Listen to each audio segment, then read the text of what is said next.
शुरू करते दोस्तों आज की शॉकिंग न्यूज सीरीज।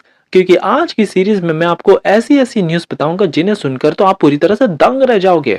भारत के पास जो पुराने हो रखे T-72 टैंक्स की फ्लीट थी ना, लग रहा है कि अब ये भारत फिर से रशिया को चिपकाने वाला है। फ्रांस की कंपनी डसॉल्ट अब ये अपनी बहुत बड़ी फैसिलिटी डालने जा रही है। यहाँ पर राफेल और मिराज 2000 जेट्स का सारा कुछ मेंटेनेंस किया जाएगा। नोएडा में ये पूरी फैसिलिटी होगी।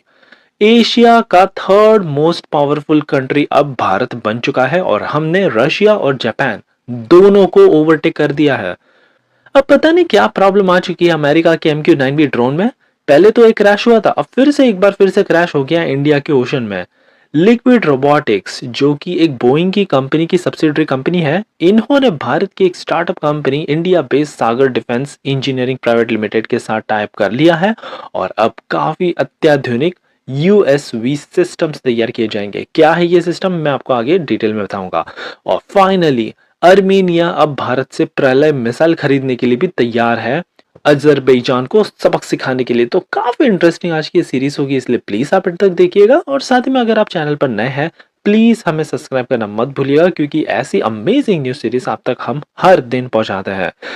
बिना वक्त गवाए बढ़ते हैं पहली खबर की तरफ से। तो वो आ रही है भारत के एजिंग T-72 टैंक की फ्लीट से।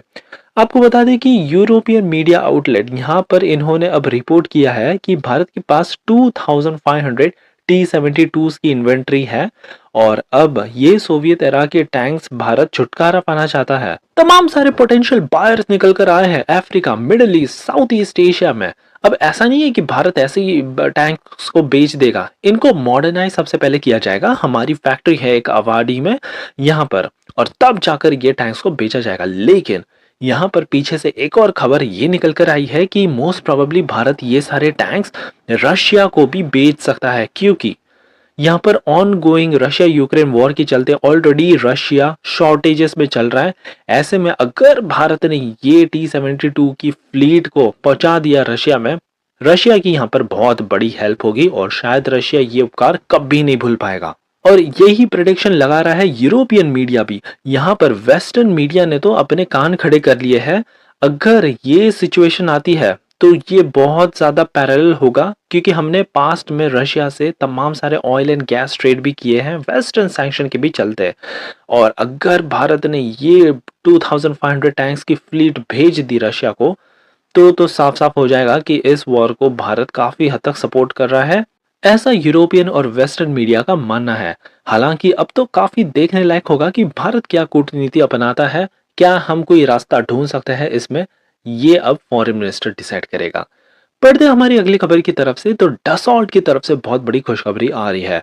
यहाँ पर एक बहुत बड़ी maintenance, repair and overhaul facility Rafale fighter jets और हमारे पास जो मिराज 2000 फाइटर जेट्स है, इनके सारे रख रखाव, मेंटेनेंस, रिपेयर, ऑपरेशन सब कुछ का यहाँ पर बंदोबस्त हो चुका है। नोएडा में फाइनली एक बहुत बड़ी फैसिलिटी लगने जा रही है। आपको बता दें कि करेंटली इंडियन एयरफोर्स के पास 36 राफेल है और 50 मिराज 2000 फाइटर जेट्स है।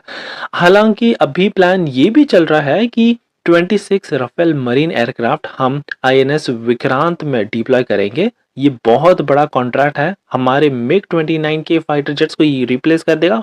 50,000 करोड़ रुपीस का ये पूरा कॉन्ट्रैक्ट है। किसी भी हालत में फ्रांस इस ल्यूक्रेटिव डील को बिल्कुल छोड़ना नहीं चाहेगा और एक के बाद एक काफी ल्यूक्रेटिव ऑफर्स ये भारत के सामने पेश कर रहा है। बढ़ते हमारी अगली खबर की तरफ से। तो बहुत ही बड़ी खुशखबरी आई है। ऑस्ट्रेलिया हर साल एशिया पावर इंडेक्स रिलीज करता है और इसी में भारत को देखा गया एशिया का थर्ड मोस्ट पावरफुल कंट्री, और हमने अब रशिया और जापान को ओवरटेक करके हमने थर्ड स्थान को हासिल कर लिया है। अब भारत को बहुत ही ज्यादा इंफ्लुएंशियल एशियन कंट्री माना जाता है, जापान से भी ज्यादा इंफ्लुएंशियल।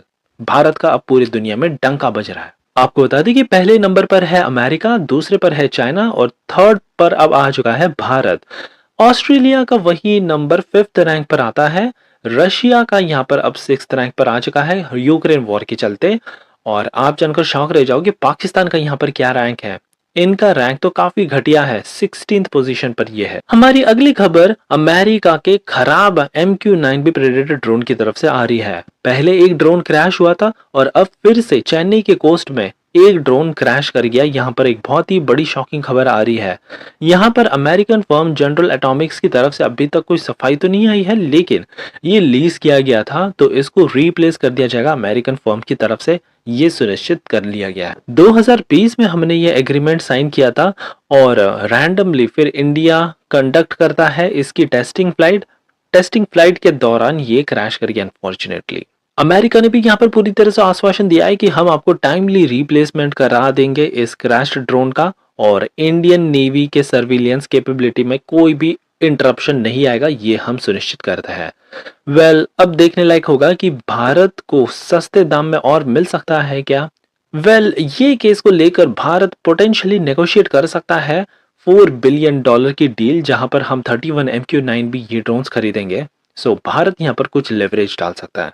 बढ़ते हमारी अगली खबर की तरफ से, तो बोइंग जो अमेरिका की सबसे बड़ी कंपनी है, इनकी एक फर्म है लिक्विड रोबोटिक्स। इन्होंने अब भारत की एक कंपनी इंडिया बेस्ड सागर डिफेंस इंजीनियरिंग प्राइवेट लिमिटेड के साथ पार्टनरशिप कर ली है और अब दोनों कंपनी मिलकर डेवलप करेंगे अनक्रूड सरफेस व्हीकल सिस्टम। आपको बता दें कि ये समंदर में तैरने वाला सिस्टम है जिसमें कोई भी पायलट, कोई भी इंसान नहीं होगा। ये पूरी तरह से ऑटोनोमस होगा। इसे पावर मिलता है by wave and solar energy. इन दोनों के कॉम्बिनेशन से ये continuous renewable source of energy को जनरेट करता है। रियल टाइम डेटा और कम्युनिकेशन के कई तमाम चीजें, क्रिटिकल इंफॉर्मेशन ये प्रोवाइड करा सकता है और गेम चेंजर साबित हो सकता है ये। फाइनली हमारी आखिरी खबर आ रही है अर्मेनिया की तरफ से। यहाँ पर अर्मेनिया ने तो भारत के एक के बाद एक काफी खतरनाक हथियार तो मंगाना शुरू कर दिया है और अब अगला नंबर आ चुका है प्रलय मिसाइल का। वैसे आपको बता दें कि भारत लीगली तो प्रलय मिसाइल इनको एक्सपोर्ट नहीं कर सकता क्योंकि हम मेंबर है of missile technology control regime, जिसके अंतर्गत कोई भी मिसाइल 300 किलोमीटर से ज्यादा की रेंज है या फिर 500 केजी से ज्यादा भारी है, वो भारत नहीं बेच सकता। यहाँ पर डीआरडीओ ने कहा है कि हम आपको बेचेंगे, लेकिन यहाँ पर कुछ मॉडिफिकेशंस करके भेजेंगे। इसकी रेंज को थोड़ी घटा दी जाएगी सो दैट हम सारा कुछ जो एमटीसीआर के रूल्स है, एग्रीमेंट्स है, उनको कंप्लाई कर सके और कोई भी वायोलेशन ना करे। अर्मेनिया का दुश्मन दैट मीन्स अजरबैजान, इन्होंने इसराइल का LORA long range surface to surface missile system खरीदा था, तो इसी को ही काटे का जवाब देना चाहता है अर्मेनिया भारत के इस प्रलय मिसाइल कैपेबिलिटी के साथ। ये थी हमारी काफी exciting news series. I hope कि आपको ये सीरीज पसंद आई हो और अगर हाँ तो प्लीज हमको एक लाइक करना मत भूलिएगा, थोड़ा सा आपका छोटा सपोर्ट दिखाने के लिए।